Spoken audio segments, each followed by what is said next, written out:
म्हणजे 25 कार्यकर्त्यांना तिथे एका महिन्यापासून आपल्याला ठेवलं. नवापूरमध्ये पण शेळके म्हणून पी आहे नवापूरचा. तर आमचे मौलाना अब्दुल शकील मकानदार म्हणून आणि प्रफुल्ल पाटील म्हणून असे 2 कार्यकर्ते तिथे प्रचार करत असताना त्यांना पण तिथे आतमध्ये टाकलं आहे. माणिकराव ओढल्या गावीत जो तिथे काँग्रेसचा नवापूरचा.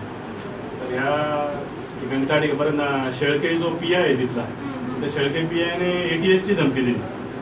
म्हणजे पार्टीचे कार्यकर्ते आणि ATSची धमकी देऊन तो सांगत होता की ATSद्वारे तुमची चौकशी करू असं तसं करू. म्हणजे आम्हाला आतंकवादी म्हणून घोषित करायचं तिथे प्रयत्न केला.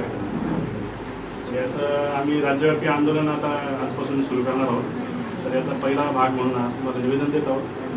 आणि 26 तारखेला मोर्चाचं आयोजन केलेलं आहे जिल्हास्तरीय आणि सगळ्या तहसीलवर पण मोर्चा आयोजित केलेला आहे.